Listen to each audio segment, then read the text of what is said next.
Much like Toyota with Lexus, for example, this is the Denza B8. This is BYD's massive 3-row plug-in SUV, and I think it's one of those vehicles that actually makes a lot of sense for a country like Australia because of the way that we drive. Not me, but a lot of people anyway. Now, let me explain why this setup actually works for a lot of people here in Australia. The B8 has a 36.8 kilowatt hour blade battery that is good for maybe 80 to 100 kilometers of real world range. It's said to be 100 WLTP. And that's electric only driving, by the way.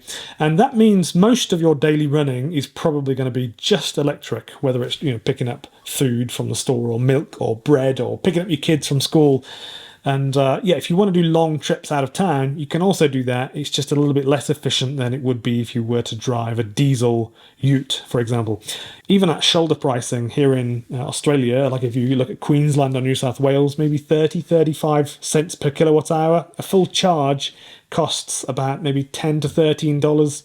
On off-peak at 29 cents per kilowatt hour, it's closer to maybe $10.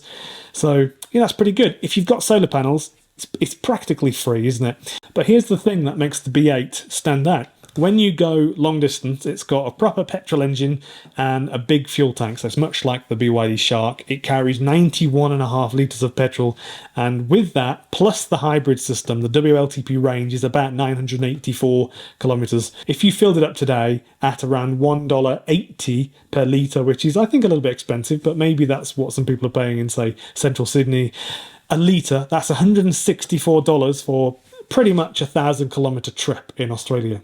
That's pretty good, really. Now, let's compare that to something that Australians know really, really well, the Isuzu D-Max, one of the most popular, most common utes in the country.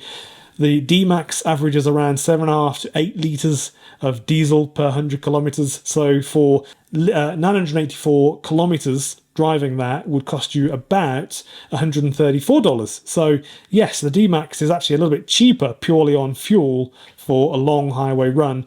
But the difference is really with the B8, you're not really filling the tank every week unless you're constantly doing very long drives or interstate drives. Most people will simply just use the electric range day to day, and then petrol only really kicks in on those big family holidays or interstate trips or when you're towing something like that.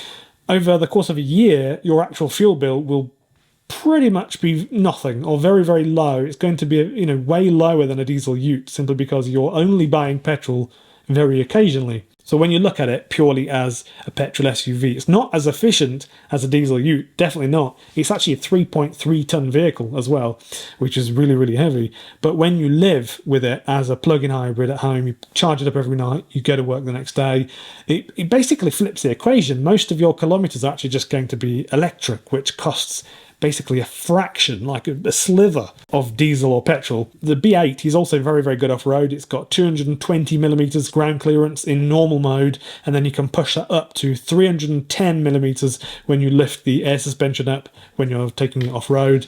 It can wade through water, which is almost 90 centimeters deep, and it's got approach and departure angles of 34 degrees and 35 degrees. And on top of that, you get 3 automatic locking diffs and a stack of off-road modes, basically. So hopefully they figured this out, so it performs better than the Shark when it was trying to go really, really, really steep hills. The Shark is generally very, very good. Basically, they're all very, very good pre-update and post-update, but when you could see on the internet a few months ago, when people were pushing them up really steep hills, they just stopped working, even though they would have the power to do it. So this isn't just a city SUV with a plug, it's actually aimed directly at the LandCruiser and the Prado, which admittedly a lot of people in Australia seem to think are city vehicles, to be fair, and even though they're really, really not. So let's talk about price, because this is where things get very interesting. The Toyota LandCruiser 300 here in Australia starts at around $98,000 drive away. Prado, which is smaller, kicks off at about 72,000 Australian dollars.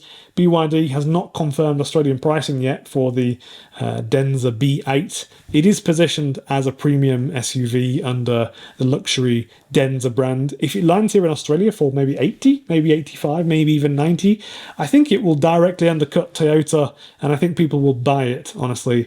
And it has more tech, more power, more flexibility basically, and you can save a lot of money from paying diesel or petrol just by using it as an electric vehicle every single day. For context, it makes 740 horsepower, 760 newton meters of torque combined from its petrol engine and dual electric motors, and it still does, even though it's very, very heavy, 0 to 100 kilometers per hour in 4.5 seconds. 3.3 tons. It's really, really heavy. A D-Max Ute, for example, is 2.5 tons. So it's fairly serious performance given its weight, I think. That's more power than you get in a LandCruiser and a Prado by twice as much, actually. And it's still wrapped up in a package that you can kind of charge at home, and it's probably going to be cheaper. On long highway trips, it'll cost a bit more than a diesel ute, like the D-Max, but it's still relatively efficient for its size, I think, especially when you consider the weight. For your daily driving, almost all of it can be done on electric around the city for about $10, $13 for a full charge for 100 kilometers. So if it really does come in at around 80, 90,000 Australian dollars, that really does put it right in the mix with the Prado and the LandCruiser. Buyers who want luxury tech or, now electric capability as well, they can do that for a lot less money. It does make the Zeekr 7X seem even more of a bargain there, doesn't it? Because that's only 57,000 upwards, and that's basically all the specs are brilliant with that. The Denza B8 was actually seen last month in Sydney, and it was on charge in a car park, and somebody photographed it, and we now know from speaking with BYD that they are thinking about bringing it to Australia, and that's kind of the news here, really. It's almost certainly going to do very, very well, because the BYD Shark has also done very, very well, and it might even be less than $80,000. It wouldn't surprise me if they say 75 or 80 or something like that. So let me know down in the comments what you think of it. Would you consider getting one instead of a diesel D-Max or something like that, or a LandCruiser or a Prado or a Ford Ranger, and why?